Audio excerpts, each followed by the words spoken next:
Hi there. What exactly is wrong with capitalism? In this video, I'll enumerate a few basic points which can help in grasping why capitalism has outlived its usefulness, and it's time to go beyond. Not from a moralistic perspective, but from one based on the evidence. This is timestamped, so feel free to skip around, these aren't in any particular order. Starting off, capitalism's boom and bust cycles. Here, I refer people to look at Engels' 12th point in his lovely little pamphlet titled The Principles of Communism. In summary, capitalism dominates, continuously expands production at faster rates and for cheaper prices. Where money is to be made, many capitalists flock. This happens on a system-wide basis. This is the boom. With this invasion of capitalists into a profitable field, many commodities are produced, far exceeding the market need. Because of this, many finished commodities sit on store shelves or company warehouses, collecting dust unsold. Without the sales necessary to recoup the investment made by said capitalists, an economic crisis occurs. Factories close, capitalists go out of business, workers lose jobs, and the living standard plummets. After a while, either these goods finally make their way to being sold, or are purposely destroyed, as is common practice in late-stage capitalism. And things slowly get back to normal. Factories open up, jobs come back, and businesses go right back to booming. Not long after this, though, the same issue arises, producing a new crisis. This is the natural tendency of capitalism, to fluctuate between periods of prosperity and periods of crisis, which results in the destruction of the lives of millions. It can be regional or worldwide. It can take 4 years between crises or 15. What is a constant, though, is that it always happens, and is always catastrophic, for the working class, that is. The capitalist class always finds a way to come out richer in the end. Funny how that works. To quote Engels directly, nearly every 5 to 7 years, a fresh crisis has intervened, always with the greatest hardship for workers, and always accompanied by general revolutionary stirrings and the direct peril to the whole existing order of things. This has only worsened with the modern introduction of credit in everyday life, which will be discussed shortly. Our second point, the tendency of the rate of profit to fall. This is a simple concept to grasp. Capitalists want as much profit as possible, and can do this by outcompeting the competition. This is usually done by new changes in technologies or special access to production facilities and resources, among other reasons. This relative advantage over the competition allows one capitalist to sell product A cheaper than all of his or her competitors. As a result, said capitalist enjoys higher profits temporarily because they pull customers from their competitors. Cheaper prices for the same quality of goods is attractive, after all. However, as this is happening, the same competition scrambles to catch up. Once they do catch up, however, they're back to square one. Except now they're stuck with a faster and more efficient form of production that results in cheaper average prices of product A, and as a result, less profits overall. Less profits means less reinvestment into the circuit of capital, to grow production, to continually develop. Economic slowdown leads to crisis. Crisis leads to the breakdown of capitalism, as well as political turmoil due to mass unemployment and the sharpening of the class struggle. An oversimplification for ease of understanding, but the point still comes across, I think. Especially when you look at the empirical evidence. For a more in-depth look, check out this video by the Marxist project titled Fundamentals of Marx: Falling Profit Rates. A somewhat related subpoint is the irrationality of capitalist practice. Outsourcing, for example, drains jobs from one country in order to exploit cheap labor in a different country, with the intent to produce products more cheaply so you can import them back into the original country and expect people with no jobs, because they moved overseas, to buy them more cheaply. Credit was a temporary solution that has now pushed capitalism crisis even further into the ground. We'll talk about these lovely features in the next few points. Back to the video in just a second, let's hear from today's sponsor, Incogni. Not too long ago, a huge data breach involving the National Public Data Company exposed the personal details of millions, like social security numbers, out in the open. NPD is a data aggregator, meaning it gathers info from all kinds of sources without your permission or knowledge. That kind of unchecked collection makes it easier for determined hackers to cause serious damage. Having your private data floating around online puts you at risk for scams, identity theft, harassment, and even stalking. Breaches can reveal your name, login info, address, location history, and much more. The information can be used to take loans out on your name, by insurance companies to possibly raise your fees, by spammers to subject you to spam calls, or worse. So how does Incogni solve this issue? Incogni reaches out to data brokers on your behalf, requests your personal data removal, and deals with any objections from their side. With an annual subscription, you get ongoing protection and peace of mind. And for my viewers, you can get a massive 60% discount on an annual Incogni plan using my link in the code HAKIM. Getting started is easy. Just sign up, authorize Incogni to act for you, and relax while they work to remove your data, manage responses for brokers, and keep you informed on every step of the way. So what are you waiting for? Click my link in the description, use the code HAKIM, and get your 60% off an annual Incogni plan, and start protecting your data today. Thanks to Antagonism for the sponsorship. This allows me to pay my editor fairly, which is much appreciated. Alright, back to the video. Our third point. Unlimited growth in a limited world. Capitalism as a system is built upon infinite growth. It cannot develop, let alone maintain its existence, without ever increasing consumption and production for consumption. The Earth has finite resources, and there is a logical limit to how much an average person, and populations, can consume. This relatively simple point has many severe consequences. A system predicated on infinite growth in a finite environment predisposes itself to two potential end results. Either it expands beyond logical limits, ruining said environment in the process and possibly causing the extinction of the trivial creatures that gave rise to it, or it gives room for another system, one with rational allocation of resources and one based on respecting the limitations the Earth has placed upon us. We see the effects of this never-ending quest for needless expansion for the sake of profits with our rising tides, ruined rivers, increasing global temperatures, and the ongoing mass extinction event going on at this very moment. To quote Rosa Luxemburg, our choice is clear. Either it is socialism or barbarism. More appropriately nowadays, though, either it is socialism or extinction. Our fourth point. Profit over all else. This is a point of overarching importance regarding capitalism. As a result of competition in the marketplace, capitalists seek to attain as high profit as possible. What this results in is, essentially, capitalists attempting every single method, be they ethical or not, to reach said goal. In this case, nothing is off the table. Lobbying the government and directly circumventing the democratic will of the people is America's pastime at this point. Ruin of the environment, circumventing labor laws such as overtime laws or 39-hour contracts to avoid paying workers, or wage theft, etc. Even assassination and overthrow of governments at home and abroad, Central American history in particular, with the United Fruit Company, and Latin American history as a whole is a testament to this. They don't do this because they're particularly evil or scheming, but because the nature of the system demands it.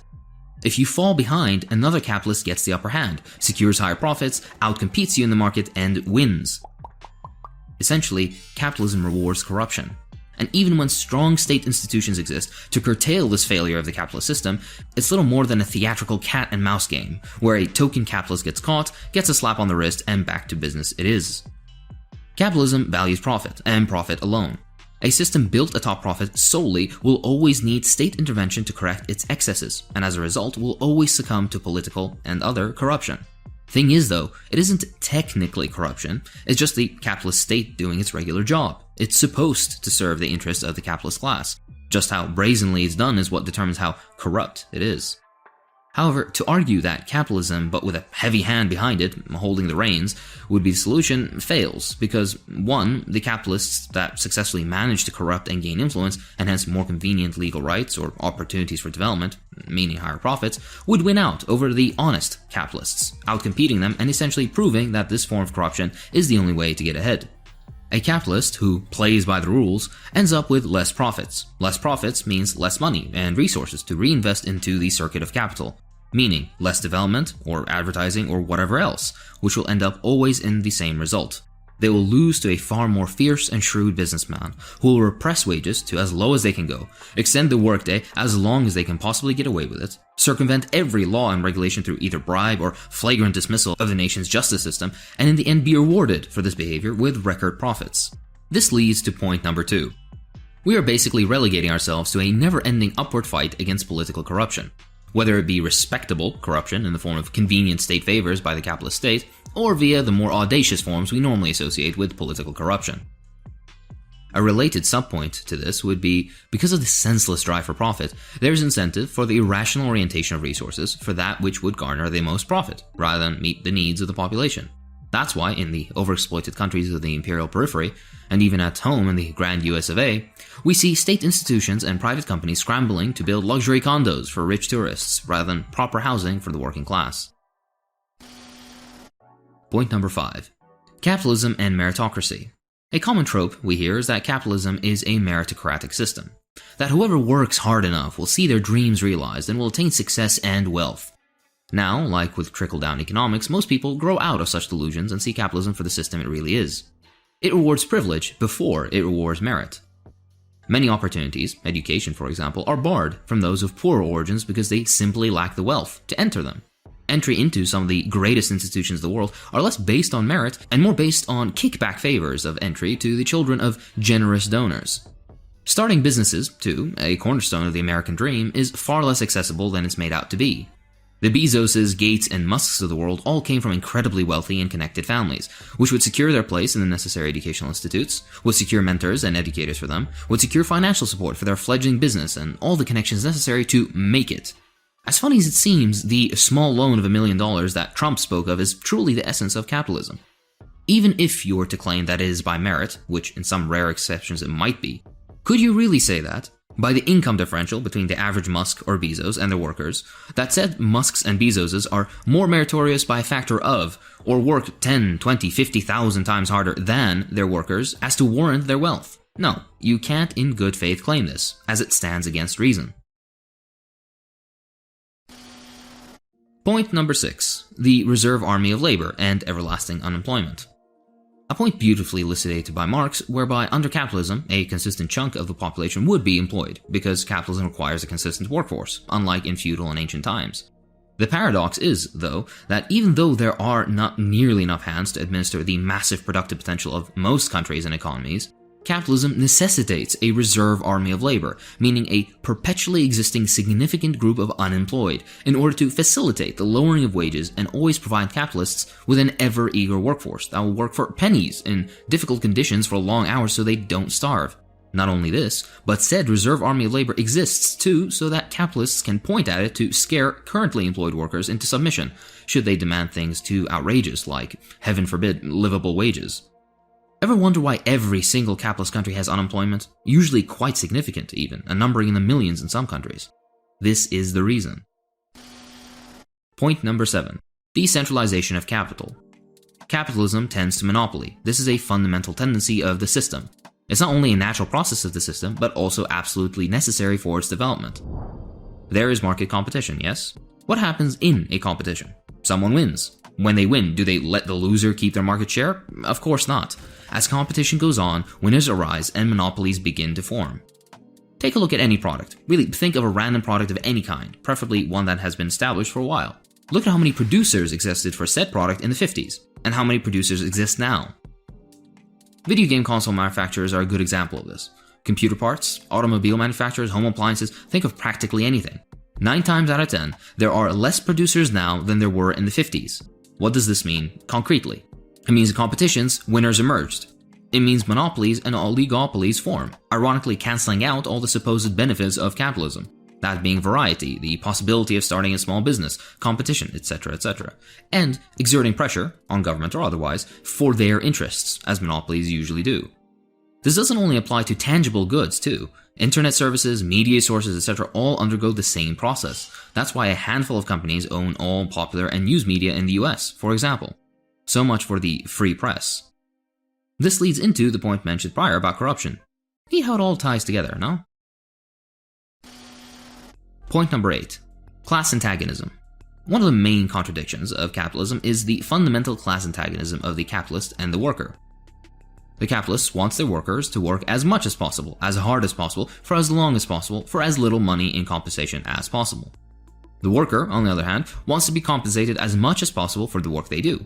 They have diametrically opposed interests. As a result, they strive for different objectives. Workers want higher wages, shorter working hours, improved safety standards, etc. Capitalists want lower wages, lower working hours for their workers, less and less safety nets of all kinds, sometimes literal in the case of the mining industry. With this difference of objectives, there is struggle. As a result of the struggle, political instability forms, and capitalists, who hold political power in capitalist states, undermine real democratic initiatives and institutions by whatever way they can. Either by bribery, by lobbying, why am I saying the same thing twice, by manipulative nonsense like giving away sandwiches in return for a vote in many third world countries, or by outright violent state repression, amongst other things, but we won't get into labor aristocracy or Gramscian concepts of cultural hegemony here. As a result of this, there's always politics in flux, always class struggle that at times is more dormant, like in, for example, the richer European social democracies, and at times incredibly heightened. This means that peace and stability is not an option, because the capitalist system fundamentally originates this contradiction. It's the default, sometimes offset, but never gotten rid of. Number 9. The impossibility of a solution within the system. All hitherto developed remedies for the failures and contradictions of capitalism have only postponed the inevitable. Lower wages as far as they can go to maximize profits as much as possible. But hold on, those same workers that you've reduced the wages of are the very same consumers you hope will buy your products. This was a significant problem before globalization and the invention of the credit system. An ingenious development where instead of paying for things with existing money you have, you can instead loan the money and pay it back on interest. Hold on again though. These same workers don't make nearly enough money to pay it back, let alone the interest on top of it. Combine that with predatory loaning and buy-ups of debt packages meant specifically to harass the absolute poorest into paying exorbitant amounts of money, and you have an issue. Bubbles speculated on and the endless desire for profits cause a whole fictitious system to rise up, running emotions high until the whole damn thing crashes horrifically, rendering countless millions homeless and unemployed, destroying businesses and ruining production lines. For a species that considers themselves intelligent, hell, we've named ourselves Homo sapiens, wise men, we sure are running a stupidly irrational system. Boom and bust cycles are no different. The Keynesian solution of higher taxation during the boom to offset the bust fails because, well, the taxation pool, when not applied to the capitalist class, interesting how conveniently that always works out, is fairly limited and stands to fall as well as a result of capitalist policies. Modern Keynesian methods at mitigating capitalist crises have all met failure as proof of this. Universal Basic Income, or UBI, is another Hail Mary attempt of capitalism, where capitalists try to artificially sustain a consumption standard of the population by just straight up giving people money for consumption purposes. The contradictions of this are more or less self-evident. The general point is this: these contradictions of capitalism will surface again and again and will further entrench themselves, heightening the class struggle and destabilizing the system from within.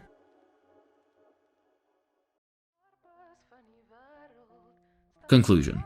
This is not by any means an exhaustive list, as I'm not touching on capitalism and its relation to imperialism, for example, or its reproductive tendency of inequality, or the myriad of other issues that are inherent to the system. At most, this was a basic breakdown of just a few points. If you'd like further reading, I'd recommend Marx's two short works titled Wage, Labor and Capital and Value, Price and Profit for an introduction to Marxian analysis of capitalism. For general criticism of capitalism by a non-Marxist economist, I'd recommend Ha-Joon Chang's works, such as 23 Things They Don't Tell You About Capitalism.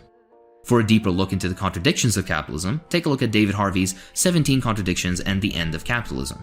Finally, for an easy-to-read and general introduction to the usual objections against Marxism, take a look at Terry Eagleton's book titled Why Marx Was Right.